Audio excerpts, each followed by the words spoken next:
Good morning. I'm Tammy from Shady Paddock Farm here in Central Texas, Bastrop County, and I have just finished milking my girls for the day. I'm in my milking parlor still, and it is time for me to clean my simple pulse milk machine. I have had quite a few people request a video on how I do it, and this is actually my deep clean that I do every Monday. I am a Raw Milk Institute listed micro dairy, and I have an on-farm lab. So I'm able to monitor bacteria counts in my milk. And I have found that here in Central Texas, particularly in the summertime, actually even spring and winter as well, depending on what the temperature is, we have high humidity, and that impacts the length of time that I can go between deep cleans on my machine. And I know that because when I am monitoring bacteria counts in my milk, I can actually see those bacteria counts begin to climb between day 8 and 10, in particular in the summer. Now, in the winter, when humidity is a little bit lower and our temperatures are lower, I can definitely go longer, sometimes about 11 or 12 days before I start seeing a significant rise in my bacteria counts. But just to keep everything simple, I have instituted an every Monday deep clean on my hose lines, my inflations. I do a daily clean as well, and I'll paste another video on that because it is different than this, the procedure that's different for a daily clean. So this is an in-depth clean. I'm going to take my inflations apart. I'm going to run a brush through my milk lines and make sure that I've got all the nooks and crannies cleaned out. We don't want little microscopic amounts of milk lingering in the connections in our tubing or in the various pieces of our inflations, because that feeds bacteria, and we don't want bacteria growing in our lines. And cleaning weekly definitely makes a big difference. So I usually run a couple of hundred on my, or less, on my bacteria count. But by about day 10, 9 or 10, it starts creeping up. I'll get an 800, 1700, 1800, and I don't want my bacteria counts to be that high, because the lower my bacteria counts are, the lower risk my milk is of making somebody sick. And since I run an active herd share program here in Texas, people off my farm are drinking milk. So I'm doing everything in my power to make sure that I am collecting milk in the most sanitary way that I can. So I'm going to go ahead and run y'all through what I do. Okay, I have already prepared my wash solution and my sanitizing rinse solution. So for my wash solution, tilt this down so you can see what I'm talking about here in this container. I have just straight hot water, and it's pretty warm. I can touch it. Let me see what temperature this is coming out of here. I am 132 degrees coming out of this faucet. So I use straight hot water. Use water that is warm enough that it's going to clean your equipment, but not so hot that it's going to injure you by any means. So 132 is what mine is when it comes out. And it does cool off a little bit because it's in a container instead of just sitting in the sink that's also getting warm. I use the heavy duty dairy utensil cleaner by Dairyland brand. I really like this. It has just enough foam in it that when I'm doing my daily clean, it runs through my lines and gets in all those little nooks and crannies and gets that little scrubbing bubble action. Okay, so I've got my wash solution mixed up, and then I use a bleach sanitizing rinse. I use a sanitizing level of 50 ppm. So you want to fall somewhere between 50 and 100 ppm. You do want to measure your bleach so that you know what your solution amount is.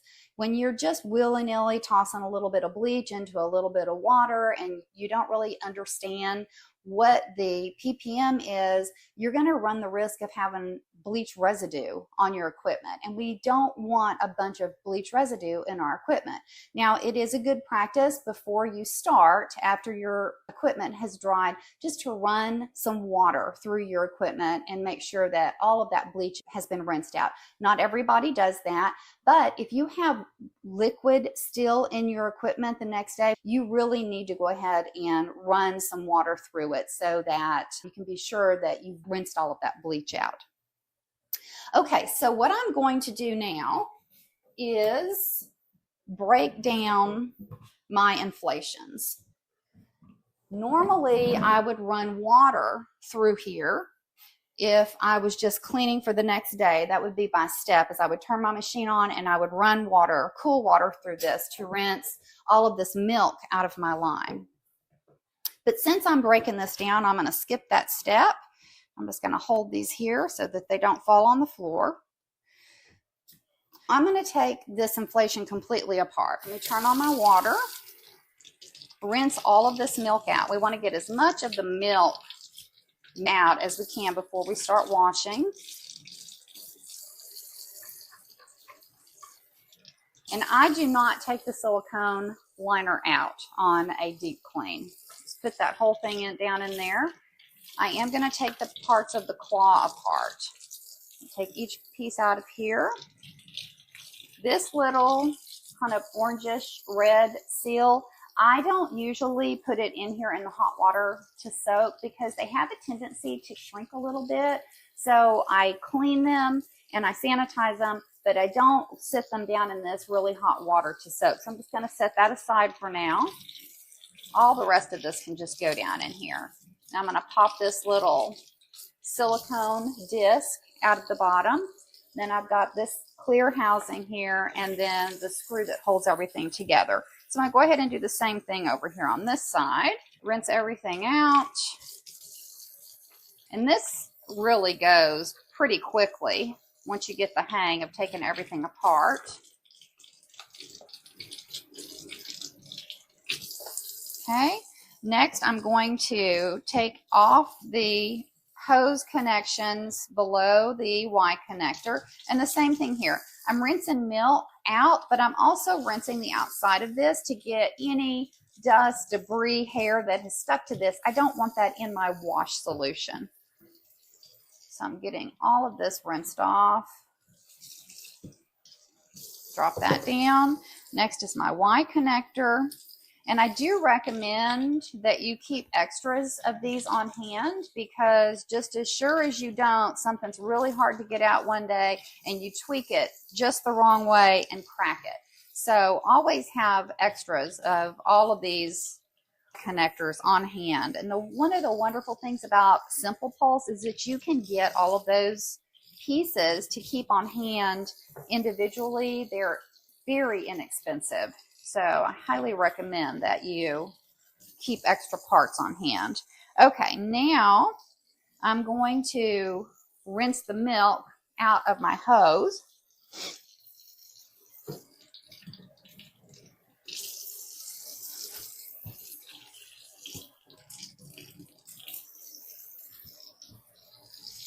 I'm just going to rinse that a couple of times till it runs clear.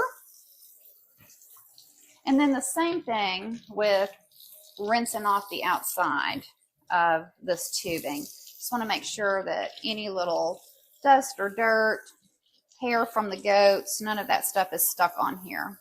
Okay, and then that's going to go down into my bucket here for a little soak. And I accidentally threw my little red piece in there that time. I do that every once in a while, but like I said, I try not to do that because I find that it makes them kind of stiff if they're soaking in that really hot water. Okay, so I'm going to go ahead and clean these pieces first. And I just give everything a little scrub. And then I'm going to use my inflation brush to get down into this inflation and give it a good scrub. And you want to be sure and get underneath the lip of this. When I first started cleaning, I was not cleaning underneath this lip, and one day I stuck my fingernail under there and scraped, and the amount of stuff that came out was pretty darn disgusting. So don't forget to clean that when you do your deep clean. Get in there and scrub that out really well. So I'm just getting in all of these nooks and crannies. I'm going to give this a rinse. And now there is water trapped between this housing and the inflation liner. So I'm going to pop the top of this inflation liner open and rinse this solution out, and then put it into my bleach solution. Do the same thing over here with this guy.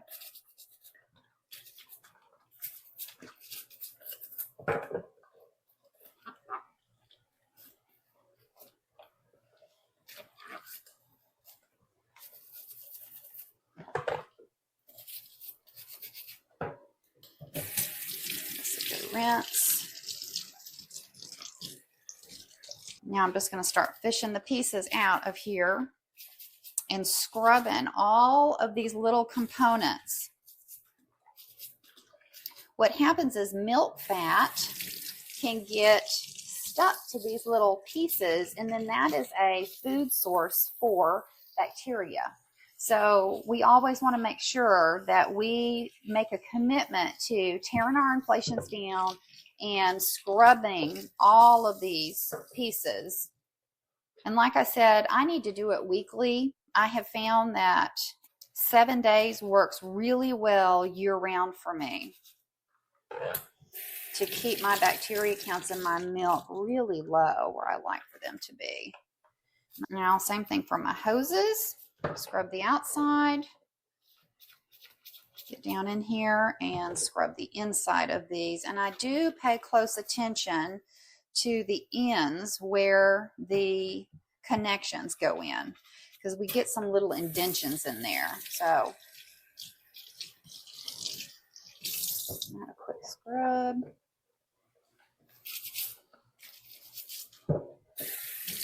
If I had a sink with 3 compartments in it, solely committed to cleaning this, it would make my life a little bit easier, because then I could scrub everything, pop it all into the sink, get it all rinsed, and then put it into the sanitizing solution.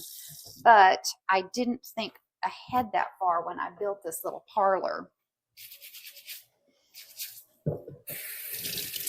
Okay, let's see here. I'm looking into my container to see what I'm missing, which is going to be these little silicone diaphragms.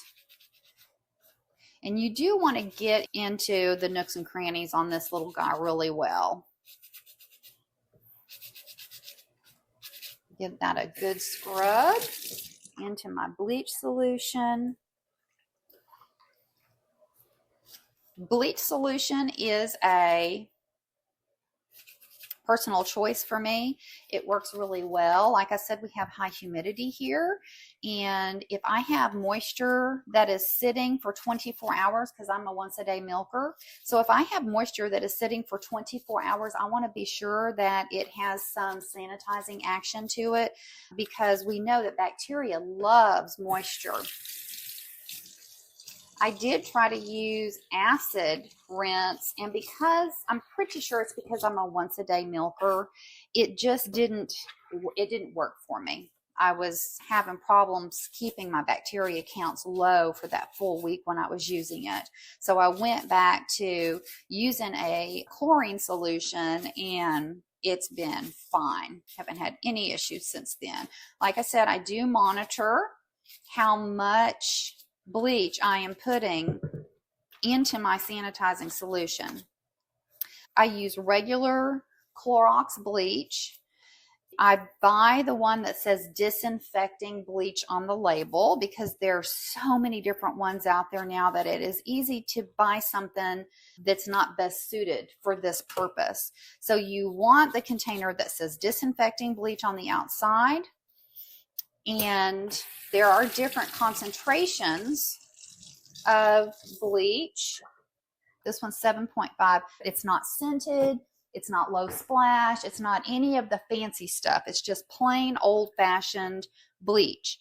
And I have measured mine out where I know that this level on my rinse tub and 3/4 of a tablespoon of bleach will give me 50 ppm. Now, I do check my level periodically with test strips to be sure that I am staying in that 50 ppm range. I check it periodically, and then I also check it every time I open a new bottle of bleach, just to make sure that my measurements are in accordance with what my goal is. All right.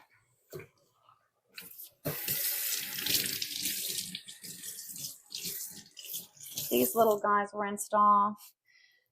And let's see, what am I missing? I am missing one of the clear diaphragms and the claw housing. And you can really tell a difference. I will post a photo in here of the tubing right before the deep clean and right after. And like I said, mine is a 7-day difference, and you can see the difference in how crystal clear the tubing is when it's been freshly cleaned versus once it's been used for 7 days, and it just has a little cloudy buildup in it. So that's what we're wanting to get removed from the inside of our tubing, because that's making contact with our milk on a daily basis. So the lower our bacteria count is in our milk, not only does that decrease the risk to us or anybody else that's drinking it, but it also extends the shelf life of your milk, and it makes your milk taste better. So this is a great practice to have all the way around. All right, let me see here. This guy. And I'm doing this in my milking parlor. If you don't have a place to clean where your machine is located, then you can certainly just tote this up to the house and break it apart once you get up to the house and go through all this cleaning. Hang it someplace where it can completely air dry overnight, and then reassemble it before you head back out the next morning. Where is that other little diaphragm? Here it is.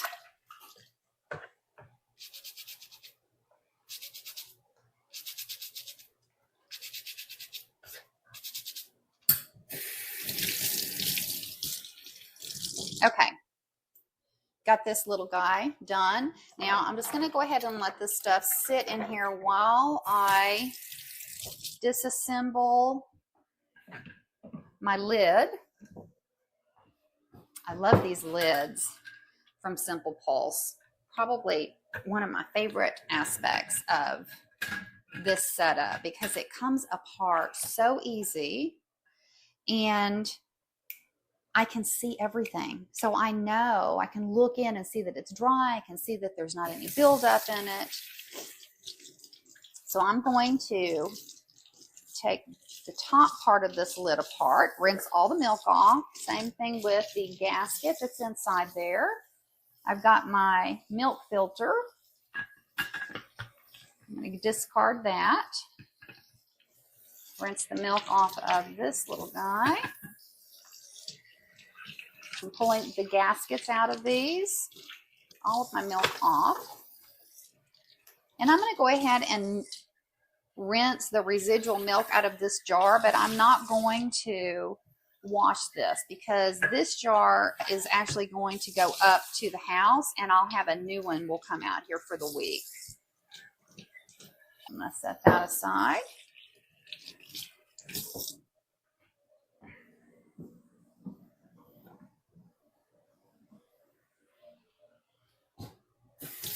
All right, I've pulled out this gasket and disconnected the hose here.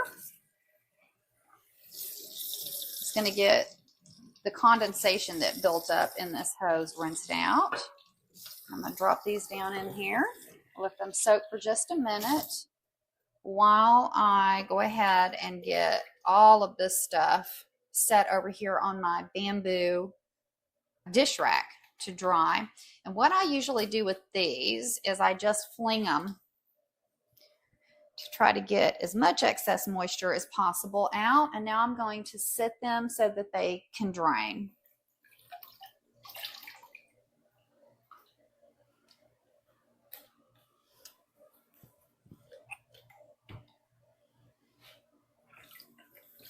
So you always want all of your tubing, even when you're doing your daily clean, you want everything propped up in a way that it is going to completely drain out. You don't want any moisture lingering in your tubing in between milkings, if at all possible.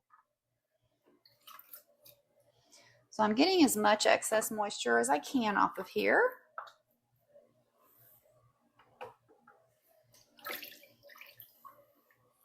And I like this little dish rack because I can hang all of my gaskets and seals off the side over here.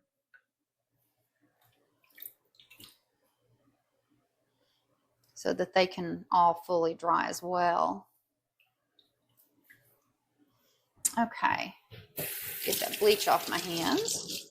I stick my hands back into my cleaning solution. So now I'm just going to go ahead and clean all of these pieces. Get in there and scrub really well. Get back in there, buddy.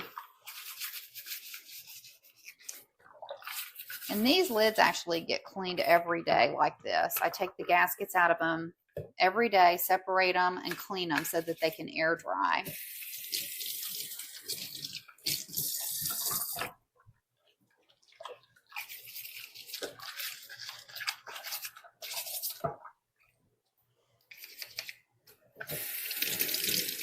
So I'm using my inflation brush to get down into all of these hose connections.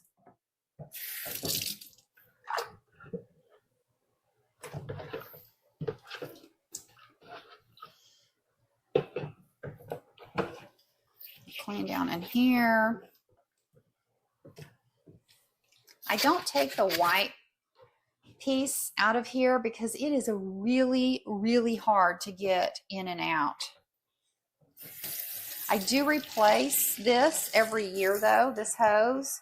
My milk lines and my inflations get replaced every year.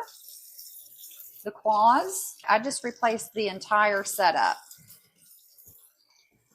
So you can get little micro tears, little micro abrasions that tend to collect little tiny colonies of bacteria that are microscopic, and they can build up something called a biofilm. So it's a really good idea to change out your inflations, or at least your inflation liners, and the parts of your claw and your milk tubing at least annually. So Simple Pulse does recommend an annual replacement of those parts, and I highly recommend that you do that. I do notice a little climb in my bacteria counts in general if I don't change out that equipment annually. All right, now I'm going to get my milk line brush. I think this is called a cable brush. Get it untwisted here. Goodness, how many times did I wrap this thing up when I stored it last? Pull these brushes out. And I'm going to clean the ends of the milk line with my inflation brush, because as I mentioned earlier, any place where we have a connection coming in, I try to really concentrate on that area.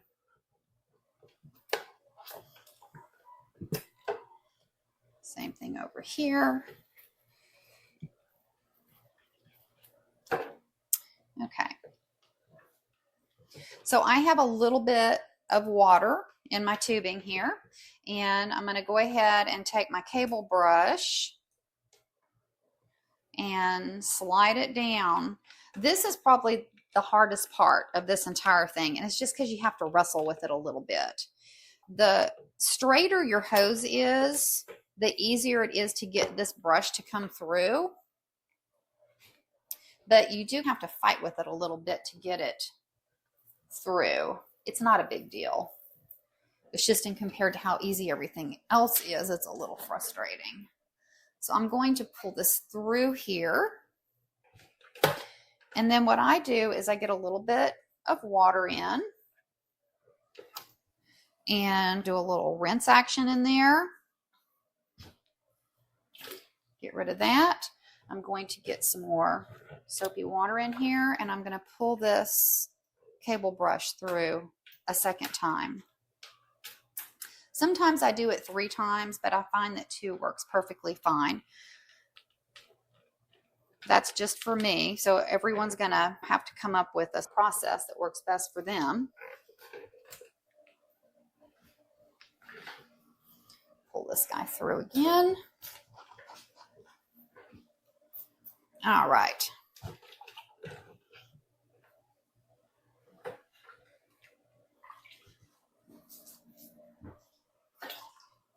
Now I'm going to rinse this.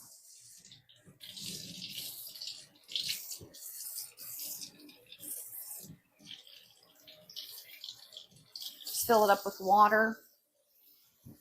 Get all these bubbles out.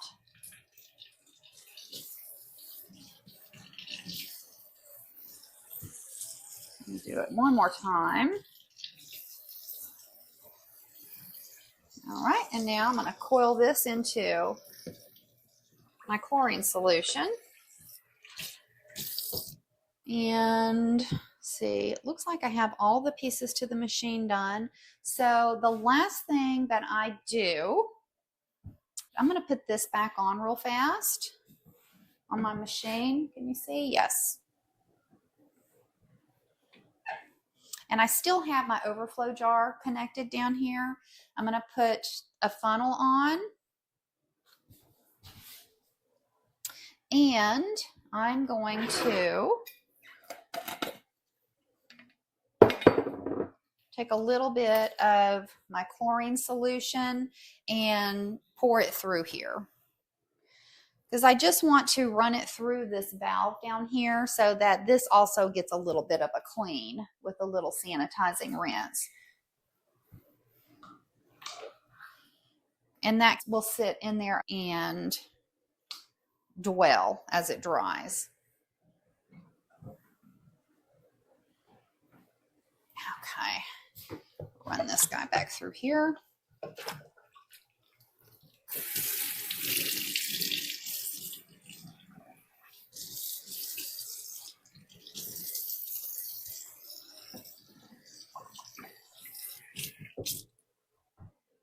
And then this overflow jar is going to come off, go up to the house, and I'll bring a new one out tomorrow. But I do take this overflow jar off every day so that all of this can dry. And the other thing I do is I disconnect this vacuum housing and set it sideways. So now I've got air that's able to move through this entire setup and dry this out, because these filters do get a little moisture in them from condensation that just happens with the warm milk flowing through your machine. So next I'm going to go ahead and cover up my machine. And I'm going to go ahead and pull all of this out and let it air dry.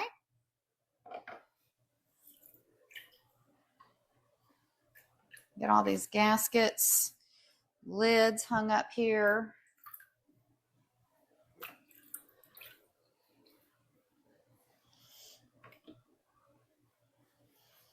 And then this, I'm going to drape this long tubing.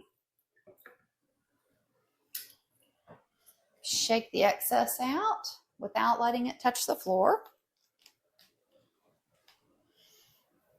And then I'm going to drape it over here so that it completely air dries. Okay, I've got it all broke down. In the morning, I'll have to get out here just a little bit early so that I can get everything reassembled. And then the thing I always forget to do is to bring my new jar. So almost every single Tuesday morning, I have to make another trip up to the house to grab my collection jar and my overflow jar. That's just a Tammy thing. Okay, I hope y'all enjoyed it. Have a great day.